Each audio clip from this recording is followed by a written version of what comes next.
You are listening to Transmigrating into the male supporting character's ex-wife on Galaxxy romance novel, where a transmigrator wakes up in the body of a discarded ex-wife. Ruan Jiu Jiu, once a cannon fodder in the novel, now opens her eyes in a world she doesn't recognize. Divorce papers are already on the table, but will she stay silent and endure, or fight to never be abandoned again? A tale of power, defiance, and a love both subtle and fierce begins right now. If you enjoyed this, don't forget to like, share, subscribe, and hit the bell so you won't miss what's next. Let's dive in. Today, Ruan Jiu Jiu remained in a state of melancholy. Just yesterday morning, as she sat in the car, she had no desire to speak with Chung Jun, but now the tables had completely turned. They were both in the back seat, yet Chung Jun deliberately hunkered down on the opposite side, creating a noticeable gap, as if an invisible person sat between them. A heavy silence hung in the air, making even the driver seem a little uncomfortable. He simply pulled down the partition, leaving the couple to sort out their unspoken troubles. Chung Jun's head was bowed, his hands tucked into his pockets. His disheveled short hair, soft and fluffy, suggested a restless night, a little ruffled with odd, endearing little curls at the tips that somehow made him appear rather adorable. His eyelids were cast downwards. It was hard to tell if he was contemplating his own legs or merely lost in a daze, staring at the car. From Ruan Jiu Jiu's angle, a sidelong glance revealed his long, thick eyelashes, which, after a prolonged stillness, blinked with a lazy slowness. Were it not for that blink, she might have believed the man beside her was nothing more than a large mannequin. Ruan Jiu Jiu felt even more dispirited. There was an old saying, wasn't there? That a couple's quarrels don't last overnight. Why was he still holding on to their spat? When she noticed the dark circles under his eyes, betraying his sleepless night, a wave of guilt washed over her. He truly had been scared. She shouldn't have joked about such a thing. Ruan Jiu Jiu remembered back in junior high, a brilliant girl in her class was terribly afraid of insects. The boys in class, at that particular mischievous age where they were universally annoying, loved to tease. They'd seize any opportunity for mischief. When they somehow discovered her fear, a few of them spent the night gathering a collection of bugs, stuffing them all into her school bag. After her physical education class, when she reached into her bag for a book, she pulled out not only books but also a multitude of dead insects, with some live ones fluttering and bumping against her cheeks and neck. A piercing scream echoed through the classroom. Ruan Jiu Jiu, like the other students, watched as the girl ran out crying, withdrew from school, and was never seen again. Because of this incident, the boys in the class never dared to lay a finger on anyone else again. Back then, Ruan Jiu Jiu, like other girls, was somewhat afraid of insects, darkness, and ghosts. To avoid a similar fate, she deliberately sought out these frightening things, gradually moving from nights of insomnia to a dull indifference. And then, finding a strange thrill in it all, she became an enthusiast for dangerous and exciting experiences. Now, looking at Chung Jun's sullen demeanor, Ruan Jiu Jiu suddenly realized she was no different from those teasing boys. Ruan Jiu Jiu cautiously shifted closer to Chung Jun, which only prompted him to lean even further against the window, as if utterly terrified of her proximity. Ruan Jiu Jiu persisted. About last night. No need to mention it, Chung Jun interrupted, his voice heavy with dejection. It truly was serious. What if he developed a psychological shadow from it? Ruan Jiu Jiu was filled with regret, trying to communicate further with Chung Jun. I'm sorry, I shouldn't have made you watch that horror movie. It gave you a bad experience. But don't worry, next time I watch such a movie, I definitely won't ask you. I shouldn't have made you watch that horror movie. Next time I definitely won't ask you. I shouldn't. Next time I definitely. Ruan Jiu Jiu's earnest assurances echoed in Chung Jun's ears. If Ruan Jiu Jiu had understood the true source of his melancholy at that moment, she would have known her words were, to Chung Jun, a second stab to the heart. Chung Jun recalled a book he'd read, which mentioned one of the signs a woman no longer loved, when she no longer emotionally depended on you, but learned to bear everything herself, she no longer needed you. She no longer needed you. Boss Chung had retreated into himself. Meeting Ruan Jiu Jiu's sincere gaze, Chung Jun silently pulled up the hood of his sweatshirt. With one hand he tightened the drawstrings, pulling them downward, making the hood gradually constrict, obscuring a large portion of his face. At this moment, if Chung Jun's emotions could be described in one word, it would be despair star. Ruan Jiu Jiu. What had she said wrong now? The silent, peculiar atmosphere persisted until they reached the company. Jiao Fan, back from a business trip, happened to see Chung Jun walking toward his office. He cheerfully greeted his boss but didn't even receive a glance. Chung Jun walked past Jiao Fan, hands in his pockets, head bowed. With that posture and expression, if he were dressed up, one might think he was an extra from The Walking Dead, who had stumbled onto the wrong set. Jiao Fan was startled. What had happened to the boss? Realizing something was amiss, Jiao Fan quickly messaged Tu Nan asking, "Has anything big happened while I was away?" Tu Nan replied quickly, "Of course." What? Jiao Fan's heart sank. It was his dereliction of duty that he didn't know about such a significant event at the company. Tu Nan replied cheerfully, "I'm about to fall in love." Jiao Fan.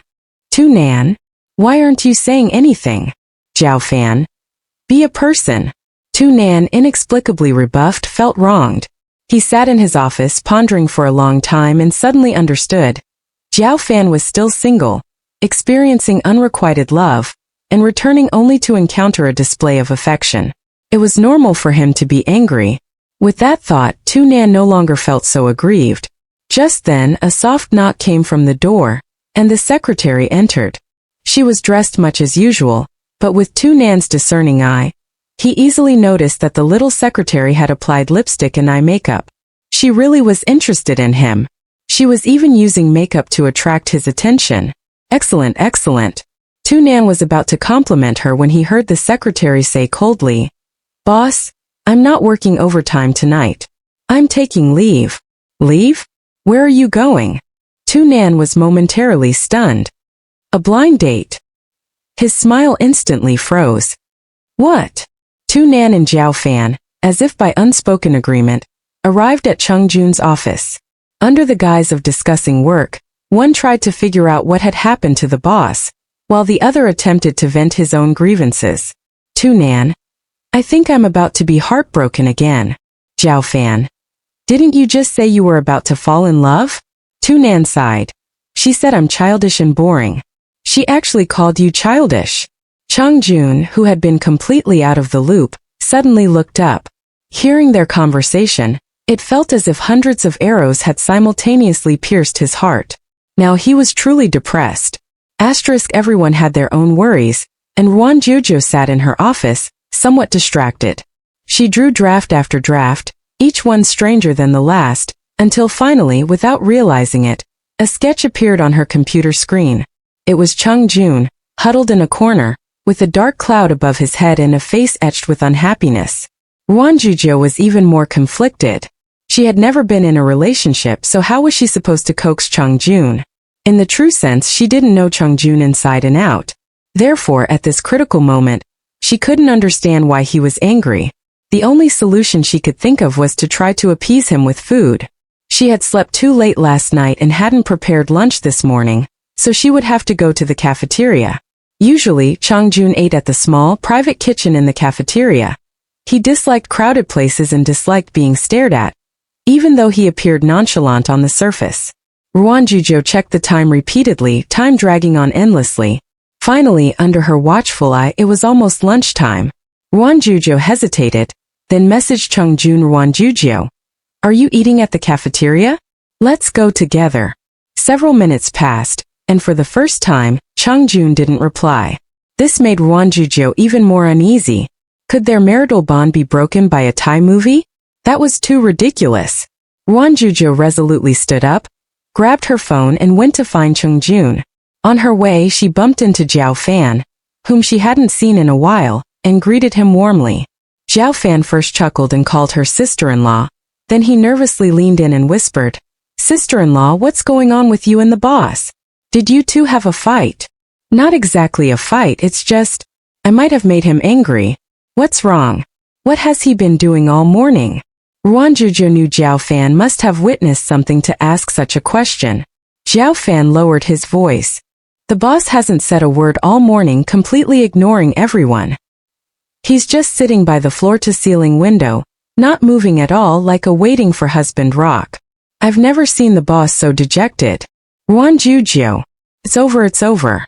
Things seem to be spiraling out of control. Ruan Jiu Jiu asked. Where is he? Still in the office. Yes, it looks like he's probably not eating lunch. Chungjun not eating lunch was as rare as a red rain falling from the sky. Zhao Fan also found it very strange. Sister-in-law, don't be angry with the boss. He's just like that. He doesn't rush anything, and sometimes he might not be so sensitive, unable to detect other people's thoughts. Sometimes I get angry too, but then I think about my salary, and I just accept it. Ruan Jiu Jiu couldn't help but laugh and cry. The situation was clearly that Chungjun was angry with her. It's fine, no worries, I'll handle Chungjun. You don't need to worry. Alright, then I'm relieved. Sister-in-law, you're working hard. Parting ways with Zhao Fan, Ruan Jiu Jiu first went to the cafeteria's small private kitchen and asked the chef to pack 2 meals for her to take back.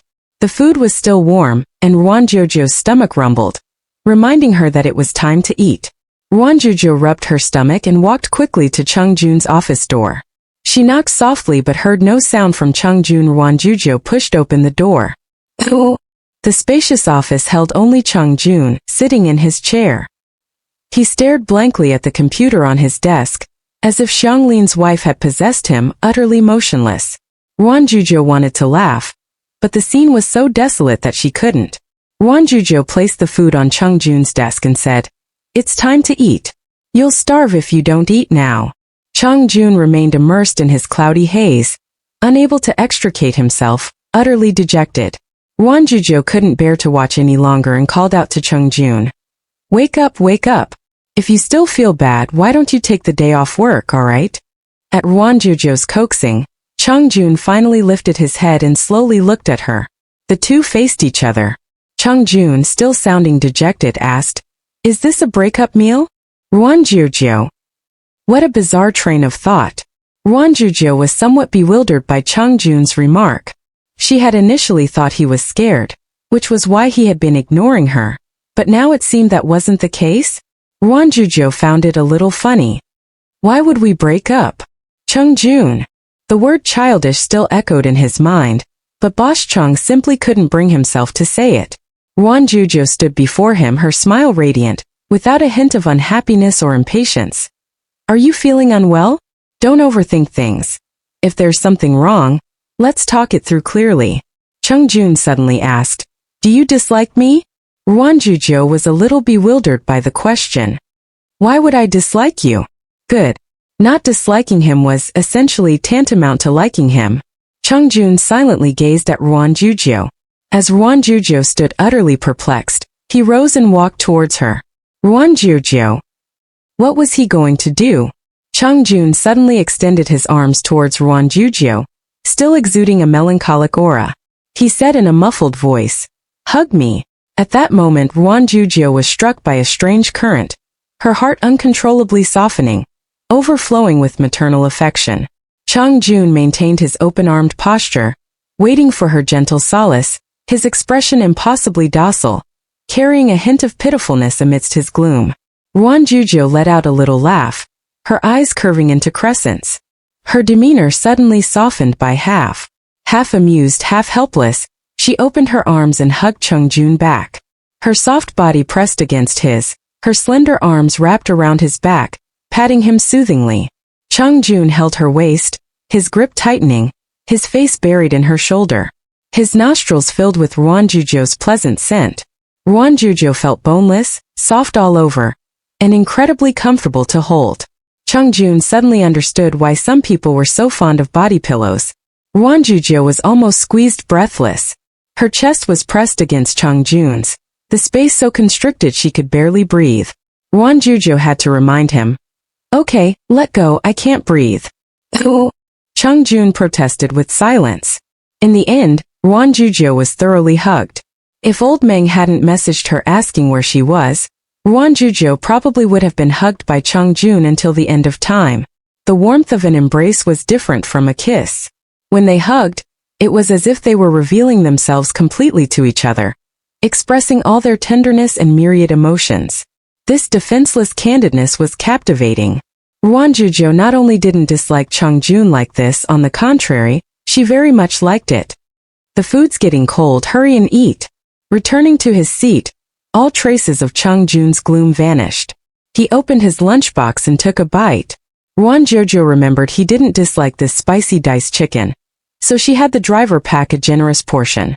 He ate slowly, watching Ruan Jiu Jiu with a happy heart. Their harmonious mealtime lasted for a long while. Finally, as Ruan Jiu Jiu wiped her mouth and prepared to leave, Chung Jun suddenly asked, "What type of man do you dislike the most?" Sometimes a direct approach yielded more effective results. In this regard, Chung Jun had no concept of losing face. As expected, Ruan Jiu Jiu was stunned by his abrupt yet straightforward question.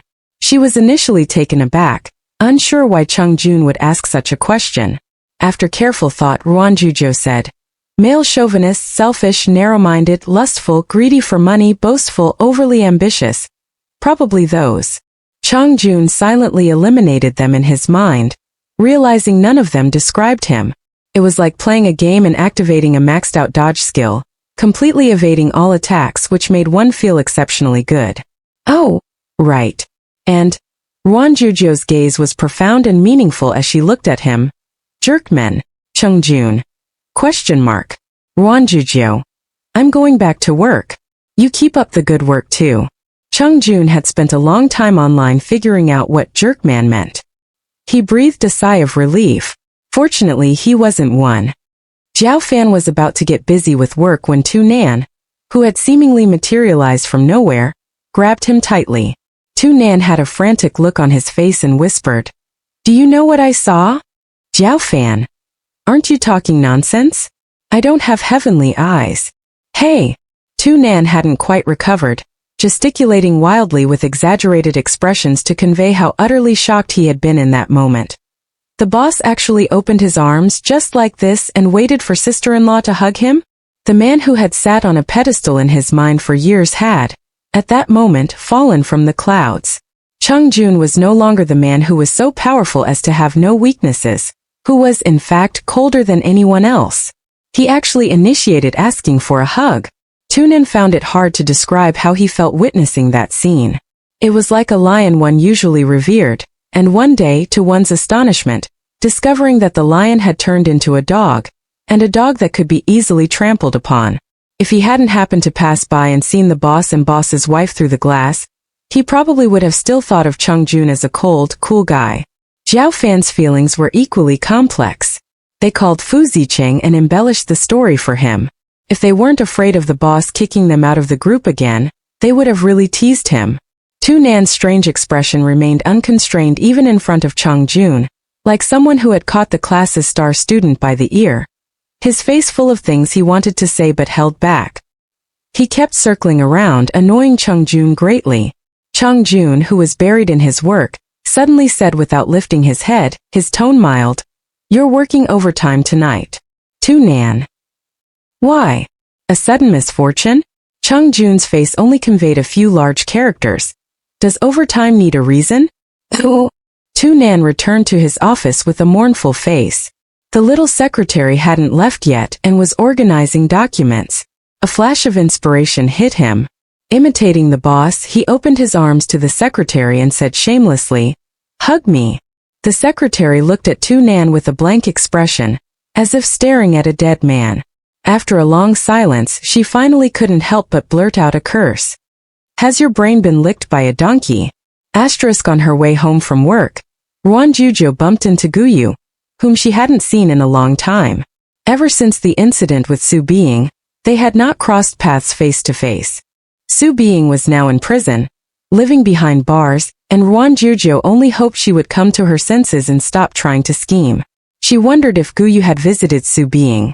But looking at him, dressed in a trench coat, handsome, elegant and refined, it seemed his life had been going well lately. Guyu's face showed a hint of surprise. "Jiu Jiu, are you working late too?" "Yes, I've been busy recently starting a new project." Because of the acclaim for A Knight's Journey, she had gradually gained fame, and some companies were specifically asking to collaborate with Ruan Jiu Jiu. "It must be hard work," Guyu said with a faint smile. "It's work, painful yet joyful." The two chatted idly. After the last incident, Guyu seemed to have gradually let go. His expression no longer deliberately constrained, which made Ruan Jiu Jiu genuinely happy for him. Oh, by the way. Guyu continued with a smile. I recently met a wonderful girl. Coincidentally, she also played games with us in the same guild before. If things go well, I'll introduce her to you all later. Ruan Jiu Jiu. Oh. Seemingly not expecting Ruan Jiu Jiu's surprise, Guyu asked puzzledly, what's wrong? Nothing. Ruan Jiu Jiu, realizing her reaction was too obvious, gave an awkward laugh. She looked at Guyu and sincerely said, congratulations to you and best wishes to both of you. She must be a very good woman. If she hadn't guessed wrong, that woman was probably Guyu's original wife in the previous life, as described in the book. It was as if destiny had a hand in it, and everything was gradually returning to its original trajectory. The shadow of Chung Jun's potential death still lingered over Ruan Jiu Jiu, but now, unlike the story's original setting, too many changes had occurred, leaving no trace to investigate. The fluttering of a butterfly's wings brought about too many alterations. Guyu looked at her sincerely. Thank you. Ruan Jiu Jiu would probably never know that her unseen support had helped him through a difficult time. Memories were, after all, just memories. Now they were both moving forward in their own lives. Just then a gaze, almost tangible, fixed itself on the two of them. Ruan Jiu Jiu shivered. Strange, why did she always feel like she was being watched by a ghost? Guyu looked forward and couldn't help but smile. Chung Jun. Chung Jun walked towards them, one hand in his pocket, the other taking Ruan Jiu Jiu's hand. He glanced at Guyu casually but with a warning in his eyes, then pulled Ruan Jiu Jiu away. Guyu watched their retreating figures from behind, finding it rather amusing. Chung Jun was not the emotionless wooden beauty others perceived him to be. His actions clearly showed he cared deeply for Ruan Jiu Jiu. Even the most powerful people have weaknesses when it comes to love. They were all like that. Guyu muttered to himself, we will all be happy. Ruan Jiu Jiu was pulled away in a hurry. As she hurried after Chung Jun, she waved to Guyu. Chung Jun. Don't look at him, don't say goodbye to him. Ruan Jiu Jiu. Why? Chung Jun gripped her wrist without a word. Perhaps it was a fear of gain and loss. But as the words reached his lips, he paused and said, what are we eating tonight? I'm hungry. Ruan Jiu Jiu. I knew it. Old Ming's invitation arrived as promised. Ruan Jiu Jiu had specifically put on makeup, and just as she was applying mascara, Chung Jun silently floated beside her like a ghost. What's this? He asked, pointing at the mascara. Oh, you scared me to death. Chung Jun's sudden question echoed in the quiet room, startling Ruan Jiu Jiu so much that some mascara smeared onto her eyelid, ruining half of her eyeshadow. Could you say hello next time? Chung Jun slowly said. Isn't this it? Like, how's the weather today? Or what did you eat for lunch? Finding an entry point in what the other person is doing makes conversations easier. His long string of theories surprised Ruan Jiu Jiu. Where did you learn that?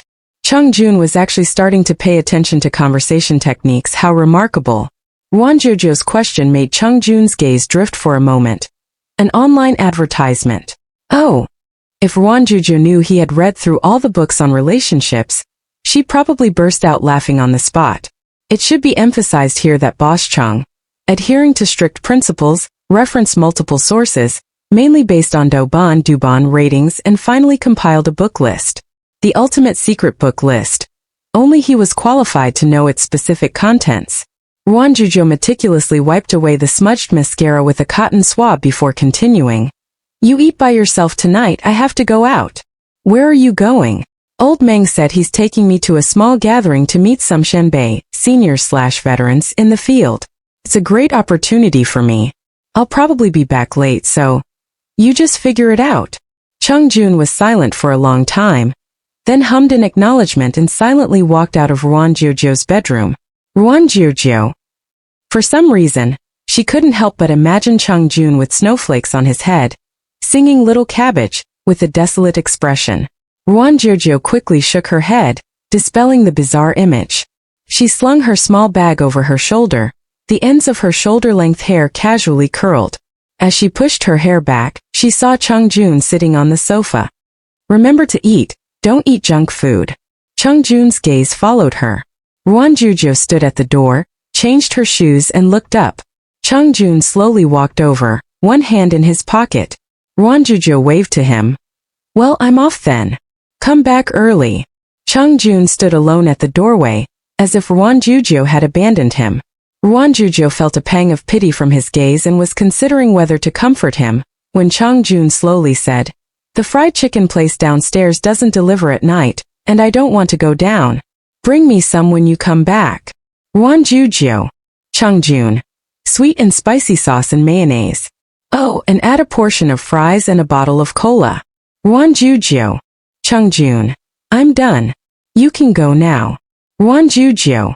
A resounding goodbye was hurled at Jun, that jerk of a man. See you. Old Meng drove his own car and picked up Ruan Jiu Jiu. Ruan Jiu Jiu felt a little embarrassed, but fortunately Old Meng was on his way, so she sent him her address. Old Meng arrived early. From a distance, Ruan Jiu Jiu saw a flashy royal blue BMW with cartoon characters painted on both sides. The car was extremely eye-catching, with passers-by repeatedly turning their heads for another look, and some even taking photos as souvenirs. Old Meng said from the driver's seat, I was worried you wouldn't find me. How could I not find you? Ruan Jiu Jiu fastened her seatbelt. Your car is the most dazzling star on stage. Old Meng took this as a compliment and laughed heartily. I really didn't expect you two to live in such an ordinary building. The safety factor isn't very high. If you're willing, you should move to a high-end apartment. There are a lot of bad people these days. Don't think the world is too simple. I know. How could Ruan Jiu Jiu explain that this building was more than just a house to Jun? To him, it perhaps carried many unpleasant memories from the past. Little beauty, you look so good today. Ah, it's a pity my son is still in school. Otherwise I would have asked you to wait for him. Do you have any other pretty younger sisters at home? Save some for me. Ruan Jiu Jiu. Why do you talk like you're trafficking people? The two chatted along the way, or more accurately, it was Old Meng's one-sided bombardment, rambling on to Ruan Jiu Jiu about how much fun the spring anime convention was. Ruan Jiu Jiu was dizzy from listening. Fortunately, the club where the gathering was held wasn't far. When she got out of the car, she felt like Andy escaping from Shawshank prison, wishing she could spread her arms and embrace the fresh, free air. The gathering place was a private club, requiring a membership card for entry and exit. Ruan Jiu Jiu found it novel and followed behind Old Meng, trying hard not to appear like a country bumpkin. Old Meng was amused by her reserved demeanor. It's fine, don't be nervous. They're all good friends and quite lively. Phew. Ruan Jiu Jiu let out a long breath. All right, I understand. The waiter led them to one of the rooms. The corridor was silent, as if utterly deserted. Ruan Jiu Jiu suppressed her nervousness, and the waiter pushed open the door. The few people seated on the sofa turned their heads, each with a stack of paper strips plastered to their faces. The scene was as comical as could be. Ruan Jiu Jiu, caught between shock and bewilderment, almost burst out laughing but quickly stifled it. Old Meng, however, laughed heartily without a hint of politeness. You guys are playing cards again. We were waiting for you. Is that the legendary little bird Jiu Jiu behind you? My, what a beautiful young lady. Come here, the middle seat is reserved for you. The few excitedly waved their hands, just as Old Meng had said, completely unpretentious, even overly enthusiastic. Ruan Jiu Jiu sat in the middle of the sofa, feeling as if she were on pins and needles. Aside from Old Meng, there were three other people, two middle-aged men and a slightly younger woman. Old Meng introduced each of them to Ruan Jiu Jiu. Though they looked unassuming, each was a towering figure in their respective fields. Old Wei, for instance, was almost semi-retired due to personal reasons, and his works were exceptionally rare and sought after. Learning of his contributions to national animation, Ruan Jiu Jiu couldn't help but become even more respectful. Oh, don't be so stiff. You might get paper strips stuck on you too. As Old Wei spoke, the paper strips on his face fluttered up and down with his breath, making it impossible for Ruan Jiu Jiu to remain serious. She gazed at them a little flustered. Old Meng chuckled.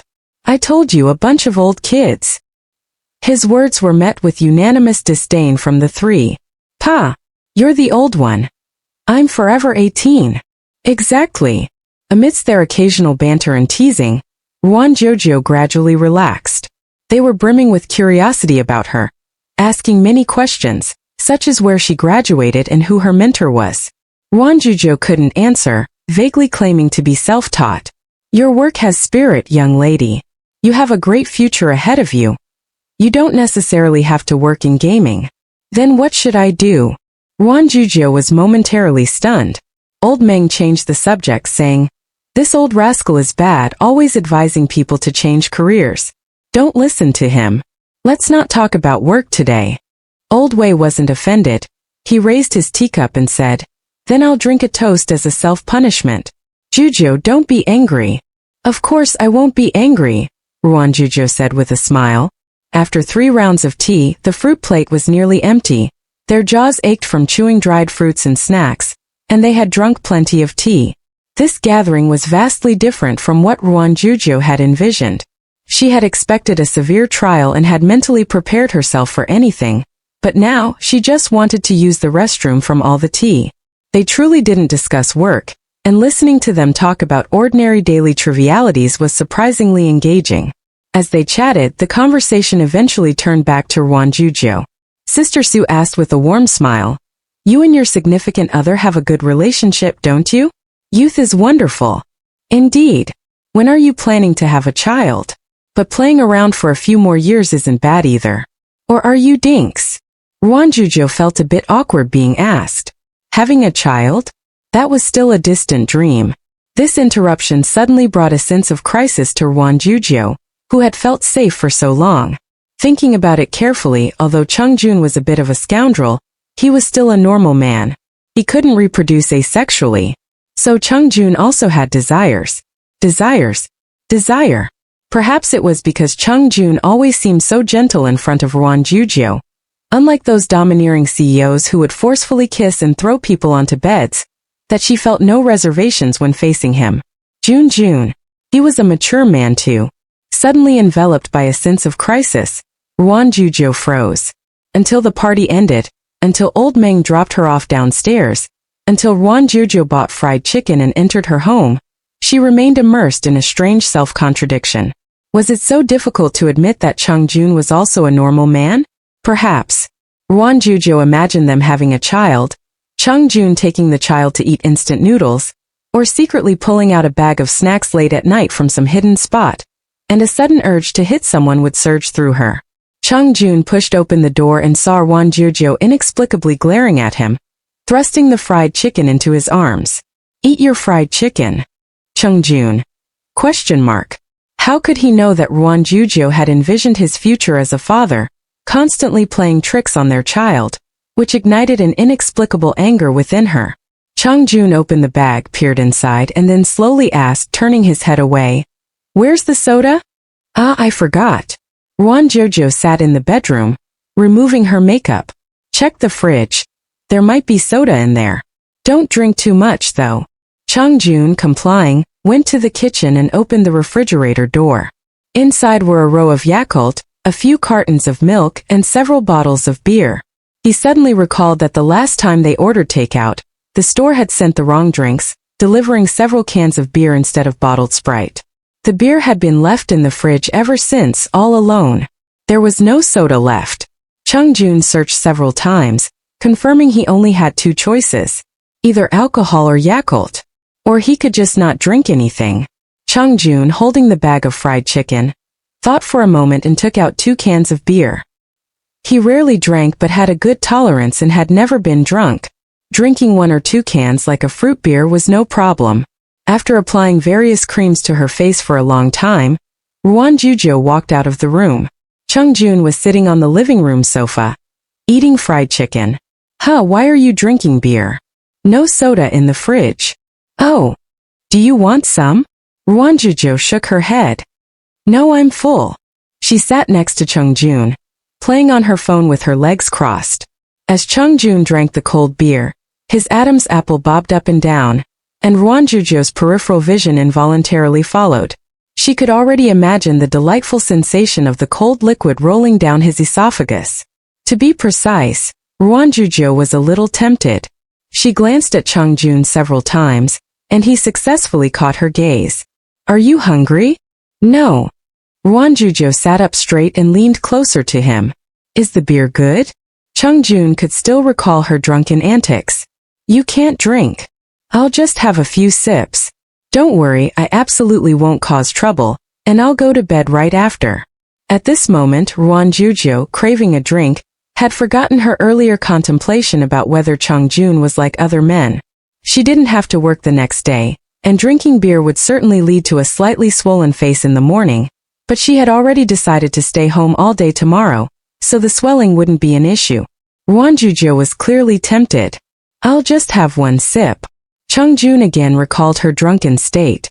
His gaze drifted as if remembering certain things. This time not only did he not refuse but he proactively asked, should I open a new bottle? No need, I'll just have a sip of yours. Okay. The cold beer bottle lightly touched her skin, making Ruan Jiu Jiu shiver involuntarily.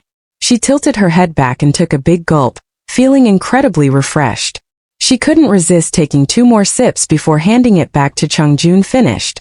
Here you go. Jun took the beer bottle, which seemed to still carry the warmth of Ruan Jiu Jiu's lips. Ruan Jiu Jiu leaned back comfortably on the sofa, playing on her phone. Jun beside her had finished the fried chicken and cleaned up the battlefield. He glanced at Ruan Jiu Jiu as he passed through the living room.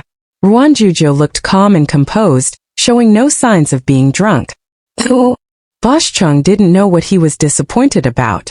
It was already late. Jun dealt with the kitchen waste and walked to Ruan Jiu Jiu saying, I'm going to bed. Good night. Ruan Jiu Jiu squinted her eyes, not responding. Jun said in a gentle voice, don't sleep here, you'll catch a cold. With Jun's reminder, Ruan Jiu Jiu seemed to frown with a hint of annoyance, tapping her forehead with her fingertips and gently rubbing it. The night light shone on her, making her skin appear even fairer, like a flawless piece of suet jade. When she raised her elbow, her loose sleeve slid down halfway, revealing her slender arm. She licked her lips and lazily asked, then why don't you carry me back? Jun. Question mark. Ruan Jiu Jiu opened her eyes, her peach blossom eyes filled with a hazy smile, shimmering with enchanting allure. Brother Jun. He was instantly speechless. The legendary one-drink wonder, probably referred to someone like Ruan Jiu Jiu, who was utterly unaware of her own alcohol tolerance. As if boneless, Ruan Jiu Jiu squinted her eyes and waved at him, giggling. Brother Pig, carry me. Jun. The scene instantly transformed from one of romantic ambiguity to that of Zhu Beiji carrying his wife. A truly vast difference. He sighed, walked to Ruan Jiu Jiu and allowed her to lean on him. He half-carried, half-hugged her back to the bedroom and gently laid her on the bed. With the soft, fragrant jade in his arms, Boss Cheng's heart was as still as water, primarily because Ruan Jiu Jiu kept calling him Brother Pig and Old Son, making the current situation exceedingly bizarre. Ruan Jiu Jiu clung to his neck, refusing to let go. Tell me a story. Tell me a story. Jun, annoyed but helpless, slowly asked, what story? Just tell me 1001 Nights. Jun. That story would take days and nights to finish. Ruan Jiu Jiu, in her drunken state, insisted and refused to let go. Her cheeks were rosy, her eyes shimmered like rippling waves, and her lips were soft, tender and enchanting. A truly captivating sight. Jun, sitting on the edge of the bed, was silent for a moment before he suddenly realized he had dug his own grave and was now suffering the consequences. Ruan Jiu Jiu suddenly let out a small giggle. You're so handsome. Jun had always disliked people commenting on his appearance, but Ruan Jiu Jiu was definitely not just anyone. He quietly looked down at Ruan Jiu Jiu, his neck entwined by her soft hands. Only when drunk would Ruan Jiu Jiu be so proactive. Ruan Jiu Jiu remained motionless for a long time. Just as Jun thought she had fallen asleep, she mumbled, I won't allow you to die. No one can hurt you. A strange emotion surged in his chest, hot and tender. Jun whispered, no one will. Apart from Ruan Jiu Jiu, no one else could ever hurt him again. Ruan Jiu Jiu uttered her last sentence in a semi-conscious state. I'll stay with you. So don't be afraid. In her dream she saw Jun standing alone at the door, as if abandoned by the entire world. That's why she said those words to him. The bedroom was unusually quiet. The man sitting on the edge of the bed leaned on the mattress with one hand, letting Ruan Jiu Jiu cling to his neck. His head was bowed, his scattered hair falling over his eyelids, obscuring his gaze. He remained motionless, silent for a long time. Finally, the man's slow, pleasing voice said, "Then we have a pact." Drunken Ruan Jiu Jiu didn't hear anything clearly. She just mumbled to herself, dreaming of who knew what. Chung Jun leaned down and pressed a kiss on her red lips. The simple touch of lip to lip was so heart-stirring. Then, feeling it wasn't enough, his lingering kisses trailed to her brow, eyelids, forehead, finally returning to her soft lips. He gently bit Ruan Jiu Jiu's lip, as if several ants crawled across it, the subtle dense itch making her let out a soft moan. Her lips and tongue were easily parted, intertwining. Ruan Jiu Jiu, in her semi-conscious state, felt the air in her lungs being drawn out. She struggled a few times but was seized by the wrist, as if 1,000 pounds pressed down on her, leaving her immobile, vaguely letting his kisses become more uninhibited. His kisses trailed down her cheek, landing on her soft, fair neck. Her flawless white skin was like a clean canvas, waiting for rich, vibrant colors to bloom upon it. Farmer Chung Jun finally succeeded in planting a bright red little strawberry. When he tried to go further, Ruan Jiu Jiu had, at some point, given up struggling and fallen asleep. Chung Jun. His throat felt like he had swallowed a burning coal, the scorching heat searing his blood and the soft mucous membranes of his mouth. Every nerve screamed. Jiu Jiu. His voice was dry and hoarse. Not only did Ruan Jiu Jiu not wake up, but she suddenly kicked the unsuspecting Chung Jun off the bed. She had a temper when waking up and hated being disturbed while sleeping. Her indiscriminate attack in her drunken dream completely shattered the earlier romantic atmosphere. Chung Jun, sitting on the floor, turned his head to look at Ruan Jiu Jiu. She was sound asleep. Chung Jun was silent for a long time, then sighed once more. Sigh. When Ruan Jiu Jiu woke up, her head was a muddled mess. She only remembered playing on her phone on the sofa. After that, she had no recollection of how she got back to the bedroom or how she fell asleep on the bed. She had been drinking. Ruan Jiu Jiu put on her slippers, rubbed her eyes and pushed open the door. Chung Jun was leaning against the table, looking at his phone while eating a frozen rice ball. Ruan Jiu Jiu subconsciously asked, "Did you take the rice ball out of the fridge to thaw for a while?" Chung Jun nodded. Ruan Jiu Jiu had reminded him many times, and despite his annoyance, he still did it. That's good. Ruan Jiu Jiu ran her hands through her hair, looking a little embarrassed as she continued to ask, "Was I drunk last night?" Chung Jun was silent. "I didn't make a scene, did I?" Ruan Jiu Jiu had no memory and was afraid she might have done something inappropriate like last time. Chung Jun slowly said, "You kicked me." Ruan Jiu Jiu. She actually kicked him. Seeing that Chung Jun's words didn't seem false, Ruan Jiu Jiu looked awkward. It didn't hit. Any important parts, did it? Chung Jun's gaze drifted for a moment, making Ruan Jiu Jiu even more nervous. It couldn't be. My waist hurts. Waist. Oh, it's the waist. Ruan Jiu Jiu breathed a sigh of relief. Chung Jun quietly asked, "Where did you think it was?" Cough, cough, cough. Ruan Jiu Jiu chose to refuse to answer that question. She turned to go to the restroom to wash up. Chung Jun continued eating his rice ball. A few minutes later, Ruan Jiu Jiu's extremely surprised exclamation came from the restroom. "Huh, what happened to my neck? Why is there a red swelling?" Chung Jun almost choked on his rice ball. Ruan Jiu Jiu pushed open the bathroom door with a bang, pulled open her collar with one hand, and pointed to her neck at Chung Jun. On the right side of her slender neck was a faint red mark, strikingly vivid against her fair skin. Their eyes met, and Chung Jun's expression froze. Ruan Jiu Jiu. It couldn't be. Chung Jun. Ruan Jiu Jiu. Could it be that there are bugs in the house? Oh no, oh no. You'll have to go buy insecticide from the supermarket and eradicate them early. Chung Jun. Ruan Jiu Jiu genuinely didn't overthink it, which allowed the fruit farmer, Mr. Chung, to successfully escape suspicion. Ruan Jiu Jiu stared at herself in the mirror for a long time, looking utterly dejected. Being bitten in such a prominent spot indeed looked unsightly. If it didn't disappear in a few days, it wouldn't be good if colleagues at the company started gossiping. She found her concealer and meticulously applied layer after layer to the red spot. After ensuring it wasn't too obvious, she returned to the living room. Chungjun had been eating one rice ball for a very long time, making Ruan Jiu Jiu wonder if something was on his mind. "Did you not sleep well last night? You seem a bit strange."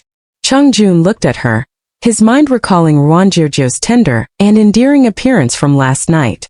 She lay on the bed, exuding charm, intoxicating and beautiful, calling him Gidge with hazy, drunken eyes. "The rice ball doesn't taste good," he said. Ruan Jiu Jiu believed him. "Oh, then don't buy this flavor next time."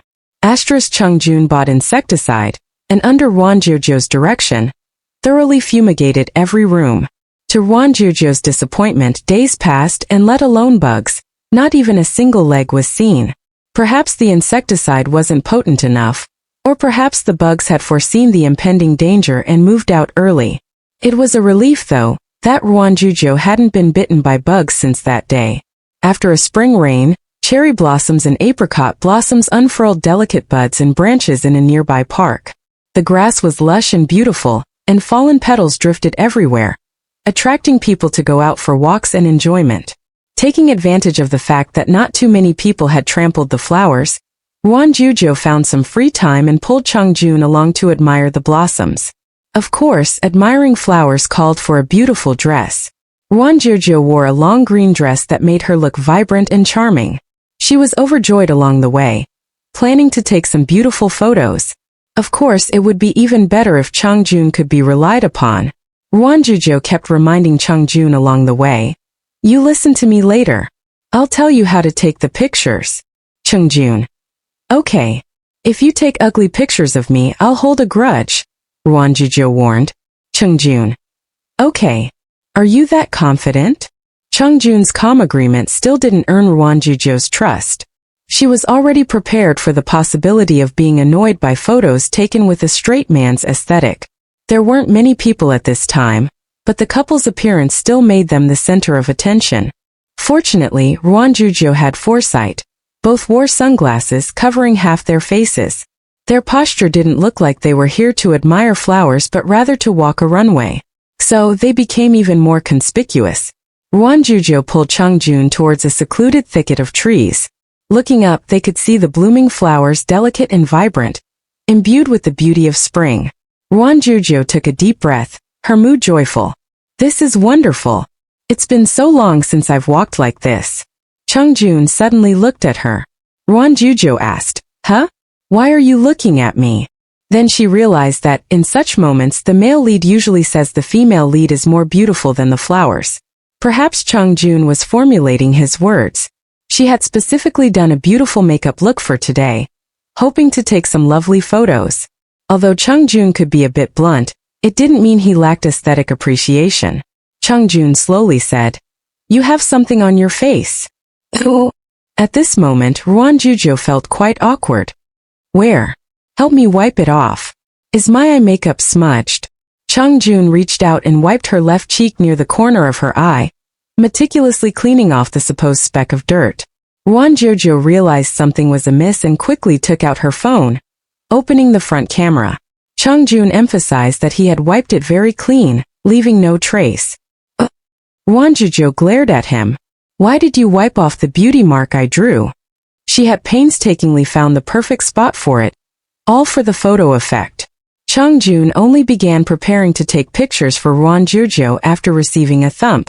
Missing a beauty mark, Ruan Jiu Jiu's mood was far from pleasant, especially when facing an unreliable photographer like Chungjun. Ruan Jiu Jiu instructed him on how to find angles and compose shots while striking a pose, waiting for Chungjun to take her pictures. Chungjun acted very professionally, like a seasoned photographer. He calmly adjusted the focus and aimed at Ruan Jiu Jiu. Click, click, photo after photo, until Chungjun signaled the end of the photo shoot. Ruan Jiu Jiu then quickly ran over to see the results of Chungjun's work. Unexpectedly, the photos were actually very good. In the photos, the beauty was like a flower veiled in clouds, smiling slightly amidst the dappled branches and leaves, resembling a forest fairy, pure yet possessing an unconscious charm. The composition was excellent, the angle good, and the focus just right. It was a very high-quality photo that required almost no post-processing. Ruan Jiu Jiu was genuinely shocked. What happened to you? Why has your skill improved so much? Chung Jun slowly replied, I studied a bit. It's quite simple. Ruan Jiu Jiu. Why did she always feel like her intelligence was being crushed? Chung Jun took several photos of Ruan Jiu Jiu. Ruan Jiu Jiu took the camera, wanting to take his picture, but Chung Jun refused. Chung Jun said, I don't like taking photos. All right. Ruan Jiu Jiu hugged the camera and said, I was going to take some joint photos, but never mind then. Maybe another time. Joint photos are fine. Ruan Jiu Jiu. Huh. Chung Jun repeated, joint photos are fine. Since Chung Jun said it was all right, Ruan Jiu Jiu happily picked up the camera to take pictures of them both. She linked her arm through Chung Jun's, leaning intimately against his shoulder. The man beside her instantly stiffened, though his expression remained as calm as still water. The scene was frozen in that moment. Ruan Jiu Jiu retracted her arm and checked the photos on the camera. She blinked and asked, Why is your face suddenly so red? When she looked up, Chung Jun had already returned to normal. Facing Ruan Jiu Jiu's question, he replied very calmly, Wearing too much. Saying that, he took Ruan Jiu Jiu's hand. Let's go, let's look at the flowers. Chung Jun didn't let go of her hand the entire way. His palm was broad and warm, holding Ruan Jiu Jiu's hand firmly. They walked side by side in silence through the thicket of trees. This experience made Ruan Jiu Jiu feel incredibly wonderful. It was like being fed a piece of honey. Her heart felt sweet, as if even the air around them had transformed into a delightful sugary scent. Chung Jun's gaze accurately pinpointed something. There's a pastry stall up ahead. I'll buy some. Ruan Jiu Jiu. Indeed, the sweet scent wasn't imagined. There really was a small stall selling food. The stall displayed various exquisitely made pastries. Ruan Jiu Jiu's eyes immediately fell on the cherry blossom mochi and she said, I'll have a few of these. The soft, tender pastry seemed to melt in her mouth, yet left a sweet, sticky texture when chewed. They were delicious. Chung Jun waved his hand. Give me 5 of each. Hey, can you even finish all that? As soon as Ruan Jiu Jiu spoke, she knew she had asked a redundant question. Chung Jun only ever had not enough, never too much. A big customer had arrived, and the boss happily packed the pastries, even giving them a few extra. He warmly handed them to the couple. Are you going to the temple later? Temple? Is there a temple nearby? Yes, it's said to have been worshipped since the Tang dynasty and is very effective. You can pray for marriage, career, anything. You two are a young couple, so going to pay respects would be good. If you don't believe in it, just pretend I didn't say anything, ha ha ha. Ruan Jiu Jiu originally had no faith in gods or spirits. She considered herself an atheist, but having experienced the absurdity of transmigrating to another world, how could she still believe there were no gods in this one? It was truly strange to think that just a year ago, she was living alone in a small city, believing she would always be alone in the world. And now, her hand was still held by Chung Jun. Their fingertips touched, intertwined. Chung Jun held on tightly, showing no intention of letting go. Perfect, since we're already at the temple, let's go take a look. Everything today felt wondrous. Ruan Jiu Jiu only wanted to pray earnestly for herself and Chung Jun, hoping their lives would be smoother, and that Chung Jun would encounter no misfortunes. Chung Jun held the pastries wrapped in a paper bag in one hand and Ruan Jiu Jiu's fingers in the other. Hearing Ruan Jiu Jiu's words, he looked at her. His eyelids, usually lowered, were now fixed on Ruan Jiu Jiu, making her a little bewildered. Just as she was about to ask, Chung Jun said, Never mind. Ruan Jiu Jiu pleaded. It's on the way, let's just go take a look. I haven't been to a temple in a long time. Will you accompany me? Chung Jun was silent for a few seconds, ultimately unable to refuse. Okay. Along the way, Chung Jun didn't eat pastries as he usually would. Instead, he remained silent, holding Ruan Jiu Jiu's hand even tighter. It was common for them to walk in silence, but at this moment, Ruan Jiu Jiu felt a little awkward. The reason came from Chung Jun's unusual aura, emanating a low pressure that felt suffocating. Ruan Jiu Jiu turned her head to look at him. Chung Jun's profile was handsome, with a sharply defined jawline and a tall, elegant nose. When his lips were pressed together, forming a thin straight line, he appeared even more unapproachable. "What's wrong?" Ruan Jiu Jiu asked. "Don't you like temples?" Chungjun. "No. Then why do you look so unhappy? Are you hungry?" Ruan Jiu Jiu could only think of food-related reasons. "Probably," Chungjun replied. Ruan Jiu Jiu breathed a sigh of relief. "I knew it. We'll go find a restaurant for a big meal as soon as we leave the temple. I remember there's a pretty good Hangzhou cuisine place nearby." Chungjun hummed in response, still appearing indifferent to the mention of delicious food. Ruan Jiu Jiu's attention had already been diverted. They passed through a small path in the woods, and at the end of the flagstone bricks was a temple. The temple's location was quite secluded, surrounded by silence, with only occasional pilgrims walking back and forth, and the rustling of leaves in the wind. The temple wasn't large. It looked rather old, with peeling paint on its walls, appearing somewhat dilapidated. However, the steps in front of the gate were swept clean, spotless. Ruan Jiu Jiu unconsciously lowered her voice. "Let's go inside." Ruan Jiu Jiu took a step forward but was pulled back by Chungjun's arm. "Let's not." "Oh?" Ruan Jiu Jiu truly couldn't understand what Chungjun was thinking. She said with a frustrated expression, "All right, if you really don't like temples, I'll go in and pray myself. You can just wait here for me. Then I'll go in." Ruan Jiu Jiu. Was he playing with her? Ruan Jiu Jiu couldn't guess Chungjun's thoughts. Seeing his reluctance to speak, Ruan Jiu Jiu had no way of prying his mouth open, so she had to take Chungjun into the temple. Even temples were very much up to date these days. Ruan Jiu Jiu had initially worried about not having loose change, fearing she wouldn't be able to buy incense. A clean-cut young monk quickly pulled out a QR code for payment and said, "Just scan this and you're all set." Ruan Jiu Jiu scanned the QR code to pay, a wry smile on her face. Chungjun held Ruan Jiu Jiu's wrist the entire time, as if afraid she would run off. The young monk looked at them and smiled slightly, making Ruan Jiu Jiu feel quite embarrassed.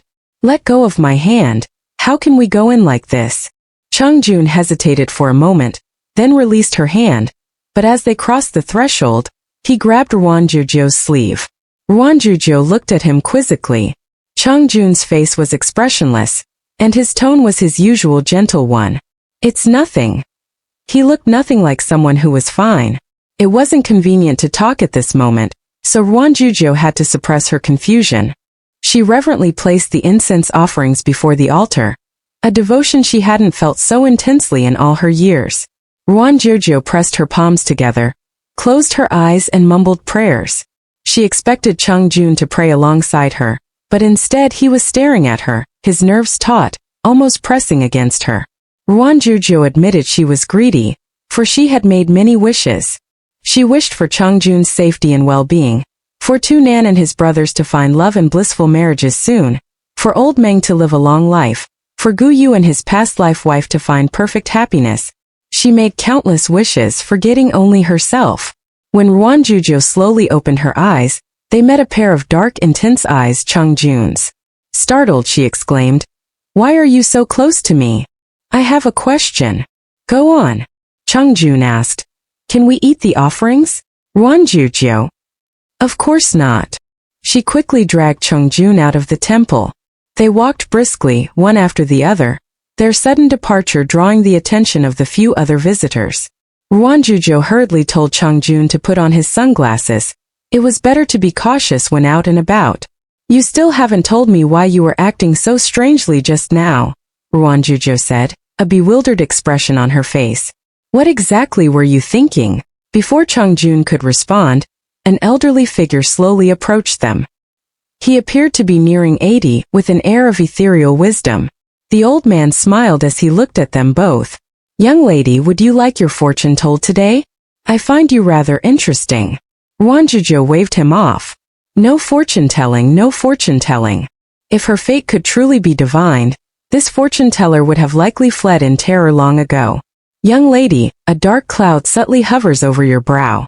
Have you been sleeping well lately? It seems as though some strange entity is clinging to you. You need to ward off evil. I have talismans for warding off evil right here, you." As the fortune-teller spoke, He began to pull a talisman from his robes. Ruan Jiu Jiu was about to refuse, but Chang Jun moved faster. He stepped past Ruan Jiu Jiu and grabbed the fortune teller's arm, which was still reaching for the talisman. Chang Jun's back was to Ruan Jiu Jiu, so she couldn't see his expression. He stood ramrod straight, his sunglasses removed, his hand gripping the fortune teller's unmoving. Even his tone was slow and deliberate. She doesn't want it, so take it back. Ruan Jiu Jiu was taken aback. Chang Jun was actually angry? Just because a fortune teller was trying to swindle them? She clearly saw the fortune teller force an awkward smile, revealing a glinting gold tooth, his face a mass of wrinkles that could almost trap a fly. Facing Chang Jun, he stammered nervously, instinctively tucking the talisman back into his pocket. All right. I'm sorry, I disturbed you. After muttering these apologies, the fortune teller fled in a hurry, his movements surprisingly nimble for an old man. Ruan Jiu Jiu stood behind Chang Jun, utterly bewildered. Hey, did you take the wrong medicine? Why have you been so unhappy and fierce all day? Before she could finish her sentence, Chang Jun turned around and pulled Ruan Jiu Jiu into his arms. His arms encircled her back, pressing her tightly against his chest. Her cheek was buried in his clothes, and Ruan Jiu Jiu's heart skipped a beat, her cheeks flushing crimson. What's wrong with you? Her assertive tone quickly softened. Chang Jun buried his face in her shoulder. After a long moment he mumbled, "Don't leave." "Of course I won't leave. When did I ever say I was leaving?" Ruan Jiu Jiu found it a little amusing. How could Chang Jun infer from her actions today that she intended to leave, simply because she had come to pray? Ruan Jiu Jiu was utterly confused, but to comfort Chang Jun, she gently patted his back. Chang Jun held her for a long time. Ruan Jiu Jiu could almost feel the disapproving gazes of the elderly temple-goers. Even if they weren't inside the temple, being so affectionate in the courtyard still felt inappropriate. Ruan Jiu Jiu awkwardly motioned for Chang Jun to release her so they could leave quickly. Chang Jun was reluctant, only letting go after a considerable pause. They looked at each other, an atmosphere of ambiguous tenderness brewing between them, and then, Ruan Jiu Jiu watched with her own eyes as a distinct lipstick stain appeared on Chang Jun's light gray hoodie. Ruan Jiu Jiu. The lipstick stain on Chang Jun's hoodie was conspicuously vibrant, making Ruan Jiu Jiu quite embarrassed. She vigorously tried to rub it off with a tissue, but it only smeared into a larger pink blotch. Ruan Jiu Jiu. Just leave it. Chang Jun, however, seemed unbothered by walking around with a smudged pink mark. He carried a bag of pastries hardened by the cold wind back home. They ultimately didn't eat out. Fortunately, there was leftover curry sauce in the fridge from last time, so Ruan Jiu Jiu cooked a full pot. Plump rice grains steamed in the rice cooker. She ladled several spoonfuls of sauce onto Chang Jun's plate, as if to compensate for the lipstick stain embarrassment. Chang Jun ate slowly. Was it her imagination, or did he seem even more silent than usual? Ruan Jiu Jiu wanted to speak but held back, ultimately saying nothing. After dinner, she sat on the sofa watching TV, casually switching channels until she landed on a rerun of The Legend of the White Snake. With nothing else to watch, Ruan Jiu Jiu ate a banana while following the story. The scene showed the white snake being suppressed under Leifeng Pagoda, separated from Su Xian. Both human and demon wept bitterly, desperately trying to reach each other, but powerless. Old dramas were truly moving. Even though she knew the plot, Ruan Jiu Jiu found herself teary-eyed, pulling out a tissue to wipe her tears. Chang Jun, passing by, witnessed this scene. Ruan Jiu Jiu sat on the sofa, crying sadly at the TV, while the fated love between human and demon was about to face separation. He suddenly walked over and turned off the TV. Ruan Jiu Jiu was engrossed, and the screen abruptly going black left her stunned. Her eyes still red, she asked, "What's wrong? Why did you turn off my TV?" Chang Jun stared at her fixedly, silent and unmoving. Ruan Jiu Jiu. Under her questioning gaze, Chang Jun slowly walked to her, knelt down and looked at her at eye level. "I still haven't asked, what did you wish for at the temple?" Thinking he was about to discuss something important, Ruan Jiu Jiu's nerves had tensed, anticipating his words, only to find it was such a trivial matter. She said, somewhat exasperated, "I thought it was something serious. I just wished for your health and safety, and for everyone to be well." Those kinds of wishes. Will all wishes come true? I think they definitely will. They would all live happy and peaceful lives. Then do you know what I wished for? Chungjun asked. What wish? Ruan Jiu Jiu suddenly realized. You didn't wish for me to cook a Manchuhan imperial feast for you, did you? That scoundrel. All roads led back to food. Chungjun shook his head. No. Then what was it? Chungjun looked at her and said, My wish is that you never leave me. The room fell into a dead silence. Ruan Jiu Jiu stared blankly at Chungjun, who knelt on the floor like a large abandoned dog, afraid to get too close to her lest she be frightened away. Even the words he blurted out were followed by downcast eyes. After a long moment, Ruan Jiu Jiu let out a soft sigh. Her elbows rested on her knees, her back hunched, closing the distance between them. Ruan Jiu Jiu softened her voice and asked, Why do you think I would leave you? Because he knew she wasn't the original Ruan Jiu Jiu. The story flashed back to when Chungjun had finished printing the divorce agreement and returned home. The moment he pushed open the door and saw Ruan Jiu Jiu, Chungjun knew this woman was not the Ruan Jiu Jiu from before. Her speech, demeanor, and actions were vastly different, like a stranger wearing the same face. After ruling out personality disorder and suspicion of being swapped, Chungjun confirmed that the person sharing his home could only be explained by unscientific reasons. Chungjun had never cared about others. He didn't even care about himself. Whether his cohabitant was human or ghost made no difference to him. Moreover, Ruan Jiu Jiu was an excellent cook.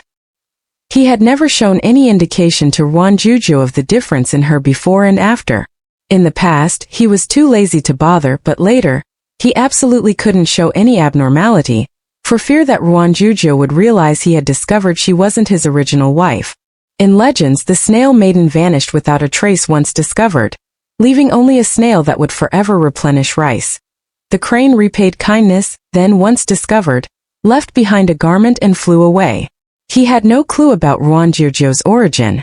What if he showed that he knew all along that Ruan Jiu Jiu was a ghost, a demon, an existence unexplainable by science? Would Ruan Jiu Jiu, once exposed, vanish from the human world like in the legends, never to be seen again?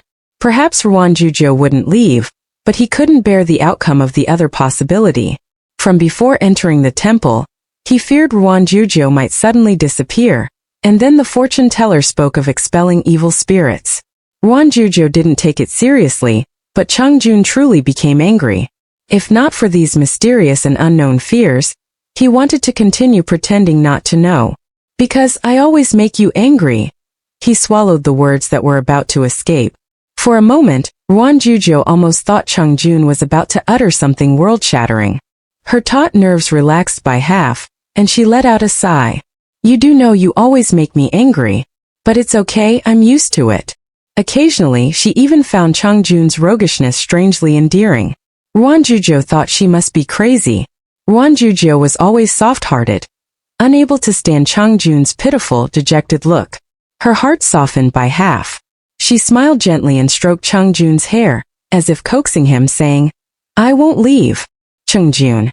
Are you sure? Ruan Jiu Jiu. I absolutely won't lie to you.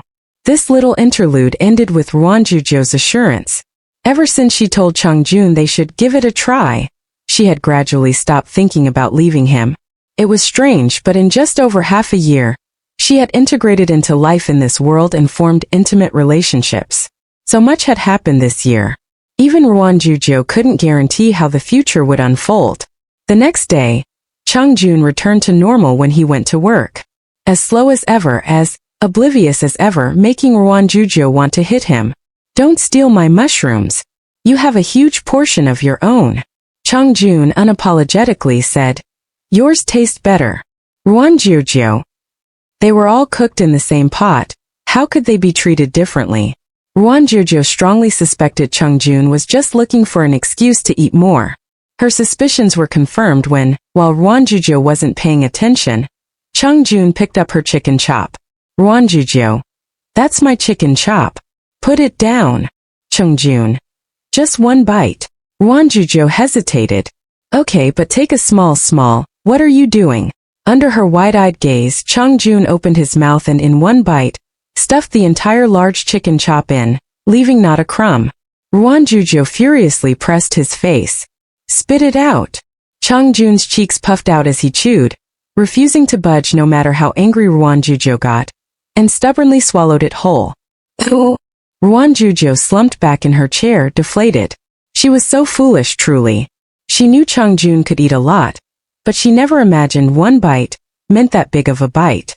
Chang Jun scooped the mushrooms from his bowl into Ruan Jiu Jiu's. Compensation. Ruan Jiu Jiu let out a chilling sneer. Do you think I'm stupid? Chang Jun almost blurted out, yes. He only quieted down after taking a punch. Ruan Jiu Jiu declared that she must have been blinded by greed to agree to eat with Chang Jun and occasionally work with him.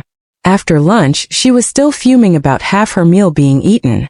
When she looked back again, Chang Jun had inexplicably fallen asleep. He sat in his chair, his head resting against the backrest, his brow furrowed even in sleep, a look of grave concern on his face. His mouth moved, but Ruan Jiu Jiu couldn't make out what he said. Don't. Ruan Jiu Jiu leaned in a little closer, so close she could almost count his eyelashes. His face was so incredibly handsome it was almost unfair. He could be an idol and be explosively famous just on his looks. As Ruan Jiu Jiu's thoughts drifted, his tightly closed eyes opened, and his dark pupils reflected Ruan Jiu Jiu's almost touching face. Chang Jun, you. She awkwardly waved her hand. I just wanted to call you. Before she could finish, Chang Jun cut her off. You weren't trying to steal a kiss, were you? Ruan Jiu Jiu was shocked, her face flushing crimson. Pa! You wish. They had shared a few kisses, but that didn't mean Ruan Jiu Jiu considered it an everyday occurrence. Being suddenly reminded by Chang Jun, images of him kissing her flooded her mind, and that damp, rainy night, the tender brushing of lips. She recoiled, shaking away the vivid thoughts. No, they were both wrong. Chang Jun reproduced asexually. Ruan Jiu Jiu silently brainwashed herself. Ever since Chang Jun stole her food, Ruan Jiu Jiu resolutely, and without hesitation returned to her own office to work. That she hadn't made Chang Jun go hungry at such a time made Ruan Jiu Jiu thankful for her own kindness. Knock, knock, knock. A few knocks sounded and Old Meng walked in, pulling up a chair to chat with Ruan Jiu Jiu. When Old Meng mentioned that the flowers outside the company were blooming, Ruan Jiu Jiu remembered their trip to the temple and casually brought it up. Old Meng asked, slightly surprised. I've been to that temple, it's quite efficacious. I bought a talisman from the fortune teller in front of the temple, and you wouldn't believe it, it really worked wonders. A few days later I almost got into a car accident. If it had been a few seconds later, my dear wife would have become a widow. Ruan Jiu Jiu comforted him. It's good that you're all right, it's good that you're all right. Old Meng chuckled, it's fine. I have several auspicious talismans in my office, I'll get you one. Ruan Jiu Jiu. Get me one. Old Meng gave Ruan Jiu Jiu a auspicious beast ornament from his desk, and then casually hung an evil warding pendant on Ruan Jiu Jiu's office wall. He said, let's not talk about idealism or materialism, it's all for good luck, don't mind it. I can't thank you enough, how could I mind? Old Meng's intentions were kind, and Ruan Jiu Jiu gratefully accepted. Old Meng chatted for a few more moments. If he didn't still have work to finish today, he would probably have kept dragging his chair around talking about anything and everything. Not long after Old Meng left, the door opened again revealing Chang Jun. Why are you here? Less work today. Less work, yet still looking sleepy, Ruan Jiu Jiu grumbled silently. She didn't know if Chang Jun had stayed up late playing games or snacking, but neither option was good. What was Old Meng here for? What, checking up on me? Ruan Jiu Jiu teased him deliberately, then continued to explain. Old Meng came to give me some things to ward off evil, just for good luck. Chang Jun fell silent. In his mind, since Ruan Jiu Jiu was originally a demon or ghost, trying to ward off evil from herself was simply asking for trouble. Ruan Jiu Jiu waved at him. Why are you spacing out? Nothing. Before knocking off work, Old Meng came by again. This time he went straight to the point, directly going forward and taking down the two evil warding items. Old Meng secretly grumbled to himself. For the big boss to show up unannounced, and all for such a trivial matter, he was truly a doting husband, insisting that Ruan Jiu Jiu's aura was weak and she shouldn't suppress herself. Ruan Jiu Jiu was startled. Hey, old Meng, why are you taking them away? Old Meng said. I heard someone say these things aren't really suitable for placing in a room. They might clash with a person's energy. I'll get you a peace talisman next time. Ruan Jiu Jiu, oblivious to such things, asked confusedly, There are such considerations? Old Meng chuckled inwardly. Indeed there were. The big boss had a lot of considerations. After dinner, Ruan Jiu Jiu wanted to watch The Legend of the White Snake again, but Chung Jun had already switched the channel to a show about tearing up Japanese devils. Ruan Jiu Jiu, I never thought you had such taste. Chung Jun calmly replied. This is magical realism, using exaggerated and satirical methods, portraying sorrow with joyful scenes. Stop. Hold it. Ruan Jiu Jiu was exasperated and found him truly unbelievable. In the evening, a drizzling rain began to fall outside. A cold, damp wind relentlessly seeped through the cracks in the door, making it quite chilly. Ruan Jiu Jiu, wrapped in a coat, watched TV with Chung Jun for a while, her complaining skills at maximum as she incessantly muttered about the ridiculous plot. Chung Jun quietly listened to Ruan Jiu Jiu's endless stream of complaints. Just then Ruan Jiu Jiu's phone beeped. She picked it up. It was a message from Tu Nan. Tu Nan, sister-in-law, I want to tell you something. Is the boss not around? Ruan Jiu Jiu instinctively glanced at Chung Jun, who was slowly peeling a banana, paying no attention to her small movement. Ruan Jiu Jiu, speak. Tu Nan replied quickly. Tu Nan, sister-in-law, I'll just say it then. Lately, the boss's mental state hasn't been very good. Are you two arguing again? Ruan Jiu Jiu, no, why? Tu Nan, yikes. Could it be you two? Cough, sister-in-law, you should still pay attention to rest. Too much nighttime entertainment isn't good either. Be careful of your kidneys. Ruan Jiu Jiu. Tu Nan's wild guesses left Ruan Jiu Jiu speechless. Chung Jun beside her was still eating his banana, his cheeks puffed out like a squirrel's. On closer inspection, his eyes did seem a little dark, his mental state not as good as usual. In front of Ruan Jiu Jiu, Chung Jun always acted normal. If not for Tu Nan, Ruan Jiu Jiu wouldn't have known he had fallen asleep multiple times in the office. Sleeping during the day, what was he doing at night? Ruan Jiu Jiu held back, not asking. Given Chung Jun's personality, if he was doing something without beginning or end, even if she asked, he wouldn't explain the true situation. That night, as bedtime approached, Ruan Jiu Jiu reminded him, Go to bed early. Okay. Ruan Jiu Jiu didn't sleep well that night. Questions swirled in her mind, turning over and over, all about why Chung Jun wasn't sleeping. She finally managed to fall asleep, only to wake up again shortly after, completely devoid of drowsiness. The drizzling rain outside hadn't stopped, pattering against the window sill, accompanied by the rustling of trees. A damp chill seeped into her heart, making Ruan Jiu Jiu shiver. She carefully put on her jacket, tiptoed barefoot to the bedroom door, and pushed it open. The living room was pitch black. Ruan Jiu Jiu stealthily made her way towards Chung Jun's study, wanting to hear if he was doing something else at night. Chung Jun's study door was tightly shut, without a sound. Ruan Jiu Jiu quietly tilted her head, listening for movement. Just then a faint voice from behind her asked, What are you listening for? The next second Ruan Jiu Jiu let out a blood-curdling scream. Ah! A ghost! Ruan Jiu Jiu was terrified, badly shaken. Her face was pale, and it took her a long time to recover. In that instant she truly thought she was going to die on the spot. Ruan Jiu Jiu patted her chest, still shaken. What are you doing in the living room? You scared me to death. The living room lights weren't on. Chung Jun stood in the darkened room, his expression obscured.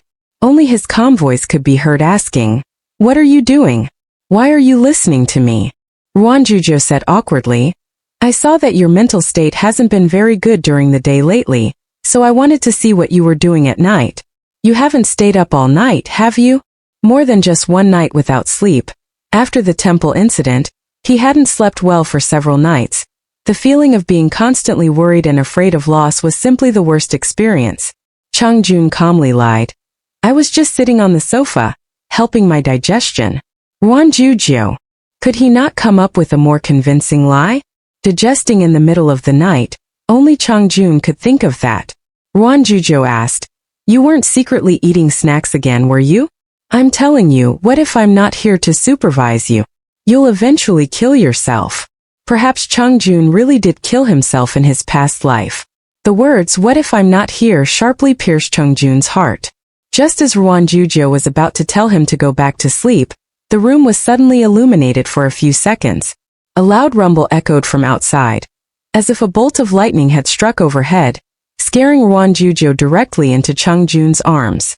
Why the sudden thunderstorm? It had been fine just a moment ago. This awful weather changing so quickly. Chung Jun stumbled a few steps, regained his footing, and held Ruan Jiu Jiu tightly. His embrace trembled, his arms clasping Ruan Jiu Jiu to his chest. Ruan Jiu Jiu thought he was also startled by the sudden muffled thunder and quickly said, "It's okay, don't be afraid, it'll be over soon." Chung Jun held her even tighter and asked hoarsely, "You won't leave, right?" Ruan Jiu Jiu was stunned. What did a thunderstorm have to do with whether she would leave or not? It seemed ever since they returned from the temple, Chung Jun had been very worried about everything concerning her. For a moment, Ruan Jiu Jiu almost thought Chung Jun knew her true identity, but she quickly dismissed that possibility. If Chung Jun really knew she was a wandering spirit, given how timid he was, he would have probably already hired a fortune teller to exorcise her, not let her stay here peacefully. Ruan Jiu Jiu quietly said, "Did you also discover that I'm a snail maiden? Specially came down to cook for you as repayment." Chung Jun's breath hitched. Ruan Jiu Jiu had only meant to joke with him to ease the atmosphere between them. Chung Jun felt completely off at the moment, which made her feel a little uncomfortable too. After she said that, Chung Jun seemed even more uneasy. "I don't need you to cook, I don't need you to leave a child, I just want you to stay." Oh? Leave a child? How could there be such a good thing? Ruan Jiu Jiu was both exasperated and amused. "So don't leave." Oh. Ruan Jiu Jiu was a bit confused. Was Chung Jun even lucid right now? Why did his words always make it sound like he genuinely believed Ruan Jiu Jiu was a snail maiden who had come to repay a kindness? Ruan Jiu Jiu's heart pounded, making her feel flustered and cold all over. Connecting this to Chung Jun's actions at the temple, could it be Chung Jun's embrace was tight, almost suffocating her? Buried against his chest, she could feel his accelerating heartbeat. His tone was calm, somewhat slow and deliberate, as if recounting ordinary events. If not for his rapid heartbeat and the rising and falling of his chest, Ruan Jiu Jiu would have thought he was just idly chatting. Ruan Jiu Jiu was so nervous her throat felt dry. If Chung Jun knew her true identity, could they continue to get along peacefully? Could she be misunderstanding him? She whispered, "What do you mean? Don't let me misunderstand." Ruan Jiu Jiu wasn't stupid. Connecting Chung Jun's actions these past few days, all evidence pointed to him possibly having guessed that she wasn't the original person. Thinking back, she hadn't hidden her differences from the beginning, precisely because Chung Jun wasn't interested in her at all, which made Ruan Jiu Jiu uninhibited. She perhaps understood why Chung Jun was so worried. Chung Jun fell silent again. It was as if he harbored a mixture of fear and expectation. At this crucial moment, Ruan Jiu Jiu suddenly didn't want to expose the truth. She was always like this, reluctant to face facts at the last minute, especially concerning her feelings for Chung Jun. Ruan Jiu Jiu changed the subject, signaling Chung Jun to release her arm. "Ahem, what nonsense are we talking about in the middle of the night? Let's go back to sleep." Boom! An untimely clap of thunder roared. Ruan Jiu Jiu, already feeling guilty, cried out in fright and burrowed back into Chung Jun's embrace. Ruan Jiu Jiu almost burst into tears. It was as if some divine being was truly punishing her for her insincerity. Ruan Jiu Jiu felt a profound sense of foreboding. She was silent for a moment, then decided to ask indirectly, "You know my secret?" The moment Ruan Jiu Jiu's words fell, another clap of thunder, accompanied by a blinding flash of light, bright as day, it illuminated the living room through the curtains. The thunder boomed, rain hammered against the walls, growing increasingly urgent, a cascade of sound like the big string rustling like a sudden downpour, the small string whispering like a private murmur. Asterisk, did the heavens have to be so cooperative? Asterisk, Ruan Jiu Jiu shivered in fright. Facing Ruan Jiu Jiu's question, Chung Jun was silent for a moment. The sound of the rain almost drowned them out. Ruan Jiu Jiu felt apprehensive and complex emotions, like someone awaiting a verdict. Chungjun earnestly asked, "Will you leave?" Today, he was particularly fixated on this question, as if the moment he let go, Ruan Jiu Jiu would be pulled away by an invisible force, disappearing without a trace. Ruan Jiu Jiu found it a little funny. With such heavy rain, where else could I go? He didn't answer. His embrace, which almost suffocated Ruan Jiu Jiu, remained unbroken. Ruan Jiu Jiu didn't know if she should continue to ask Chungjun what exactly he knew. The secret of traveling to another world was something she intended to keep forever. But seeing Chungjun so flustered, her heart softened. She didn't want him to remain so anxious and uneasy. But at the same time, Ruan Jiu Jiu was also afraid that Chungjun and she weren't on the same wavelength, that she was misunderstanding, and would inadvertently reveal her secret. Ruan Jiu Jiu was very unsure if Chungjun's and her thought processes would align. He was afraid she would disappear. Could it be? Thinking this, Ruan Jiu Jiu felt a little delighted. "You wouldn't think I'm a fairy who came down to Earth to fulfill our destiny, would you?" If Chungjun thought so, she'd be quite happy. Who wasn't a little fairy after all? Chungjun. Ruan Jiu Jiu? Question mark. Chungjun. Ruan Jiu Jiu. Please say yes. Chungjun. Yes, I suppose. Ruan Jiu Jiu gritted her teeth and sneered. "You wouldn't think I'm a lonely ghost? Or a mountain demon like the white snake?" Asterisk, no wonder he didn't let her watch The Legend of the White Snake. He was projecting. So the fortune teller was Fahai? Is that why he was so anxious? Asterisk. Ruan Jiu Jiu really wanted to disable her husband. Chungjun's gaze flickered, and he quickly regained his survival instincts. "No, you're a little fairy." This was said so perfunctorily and carelessly that Ruan Jiu Jiu slapped his arm away and glared at him. Like two purple grapes, Chungjun thought silently.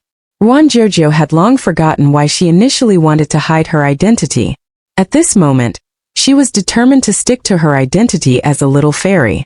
She was a fairy who descended to Earth, not a lonely ghost, and certainly not one to drain Chungjun's vital essence. Chungjun. All right, whatever you say. Ruan Jiu Jiu. Why am I even more unhappy now? She turned around, her face dark, and said, "This fairy is going back to sleep." Boom! Another untimely clap of thunder, so loud it almost made Ruan Jiu Jiu cover her head.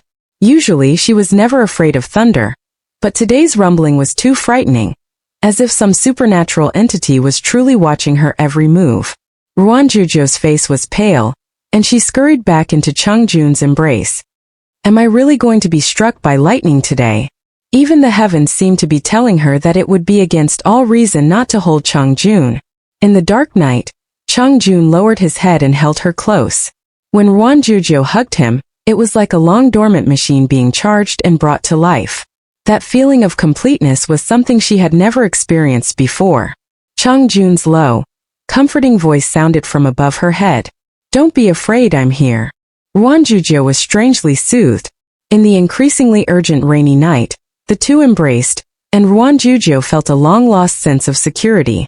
She decided to reveal some of the truth, lest Chungjun continue to guess wildly and overthink things every day, potentially shortening his lifespan even more than in his previous life. She didn't want to be a widow. Ruan Jiu Jiu buried her face in Chungjun's chest, her voice muffled. "Only you are allowed to know my secret. Let me warn you beforehand, no contradicting me. I am a little fairy who came down to save you from starving to death. Understood?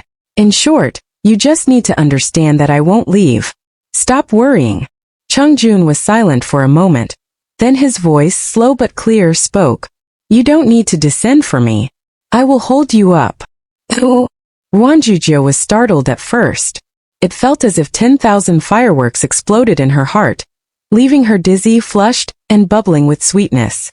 She had to admit, when Chungjun wasn't being a jerk, the earnest confessions he spoke were more beautiful than any words in the world. Chungjun continued, "What if you land face first?" Ruan Jiu Jiu's smile froze. She was about to swat away Chungjun's arm, but he held her waist with one hand and pressed the back of her head with the other. "Just kidding. You? Themempit." Her words were cut off by Chungjun's lips. Her eyes widened in a muffled gasp. In the dim room, Chungjun's face was magnified. He covered Ruan Jiu Jiu's eyes and whispered, "Don't open them."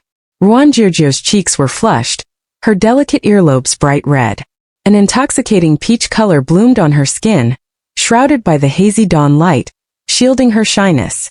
She unconsciously and obediently closed her eyes. This time his touch was a fleeting tenderness. The warmth of lip against lip, as if drawing in each other's breath and warmth. Ruan Jiu Jiu awkwardly tilted her head back, instinctively clinging tightly to his clothes to steady herself. Chung Jun controlled his emotions, leaving a few kisses on her lips. This time he was more serious than ever before. "It's okay if you don't like me, as long as you can always stay by my side." He didn't ask for much. Ruan Jiu Jiu's heart ached. She hadn't expected Chung Jun to confess again. She slowly opened her eyes and looked at Chung Jun. How much insecurity must be hidden in those seemingly calm eyes for him to say such a thing? Chung Jun avoided her gaze, changed the subject and slowly said, "Go back to your room and sleep, it's almost dawn." He released his arms, freeing Ruan Jiu Jiu from his suffocating embrace. When Chung Jun turned to leave, this time it was Ruan Jiu Jiu who reached out and grabbed his arm. Ruan Jiu Jiu appeared extremely calm on the surface, but inwardly she was panicking, her actions so rough that she pushed Chung Jun directly against the wall.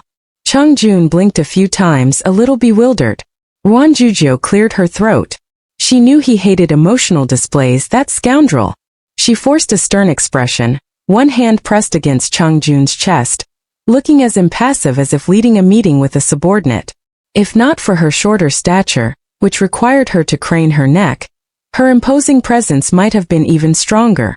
"I'm here to give a brief summary. Initial tests passed. Although there are bugs, they don't affect overall operation. Given the good performance after discussion, a commendation has been decided. Chung Jun?" Ruan Jiu Jiu said earnestly, "Lower your head." Chung Jun blinked and obediently lowered his head. His peripheral vision caught Ruan Jiu Jiu rising on her tiptoes, her body leaning towards him. Then a light kiss was pressed onto the corner of his lips. Like a fluffy marshmallow, before he could even taste it, Ruan Jiu Jiu scurried back to her bedroom like a quail retracting its head. "I'm going back to sleep, good night." Bang! Ruan Jiu Jiu's bedroom door slammed shut, leaving Chung Jun alone, leaning against the wall. He stood there for a long moment, unable to fully process what had just happened. After a while, realizing what had transpired, his slender fingers touched the corner of his lips, still faintly feeling her warmth. Chung Jun's eyes widened, his expression stiff, not at all like his calm demeanor from moments ago. His ear tips were bright red. Just then a series of chimes rang out, seeping through the door cracks. The insistent ring of Ruan Jiu Jiu's alarm clock pierced the morning quiet, a stark reminder that work beckoned. With a swift, almost violent motion, the alarm was silenced. A profound stillness settled over the bedroom. After a long moment, Ruan Jiu Jiu grudgingly opened the door, a disheveled head peeking out, her face a valiant attempt to mask lingering awkwardness. Ahem. "Well, it's time for work." A storm had spent its fury, and as they stepped out, only the muddy trails on the path remained, along with the fresh, invigorating scent of damp leaves. They settled into the car, a silent tableau. One might have thought them at odds, had it not been for the way Chung Wan's hand held Ruan Jiu Jiu's left hand in a tight, unyielding grasp. Ruan Jiu Jiu averted her gaze, feigning indifference as she stared out the window. It was just a kiss after all. They were adults, what was there to be embarrassed about? The driver, catching their unusual tension in the rearview mirror, offered a knowing smile. He switched on the radio, filling the car with soft melodies, and subtly eased his foot off the accelerator. Chung Wan was in an exceptionally good mood today. Not just good but remarkably supremely good. Anyone who encountered him could sense the boss's palpable delight. Tu Nan, ever the conspirator, sneaked into Ruan Jiu Jiu's office, winking as he asked, "Sister-in-law, why is the boss so happy?" Ruan Jiu Jiu cast him a cool sidelong glance. "I heard from the little secretary that you've been harassing her." The conversation veered sharply to himself, and Tu Nan quickly protested his innocence. "No, sister-in-law, don't misunderstand. I'm not that kind of person. I just wanted to show a little initiative. You know, a woman chasing a man is separated by a veil. I just wanted to make it easier for her." Ruan Jiu Jiu simply replied, Go on, dream your impossible dreams. Due to the unexpected events of the morning, Ruan Jiu Jiu had no time to prepare breakfast, so lunch meant a trip to the staff cafeteria. To avoid Changwan and escalating awkwardness, Ruan Jiu Jiu, for the first time ever, chose to sit with her colleagues, plate in hand. They, flattered and surprised, quickly made space for her, ensuring she had ample room. As they chatted desultorily, the usual chattering of the younger women suddenly hushed. Their faces flushed crimson as they gawked, dumbfounded at the appearance of the elusive boss, who rarely graced the cafeteria, now holding a lunch tray. Changwan, utterly composed and as if he belonged, settled himself opposite Ruan Jiu Jiu.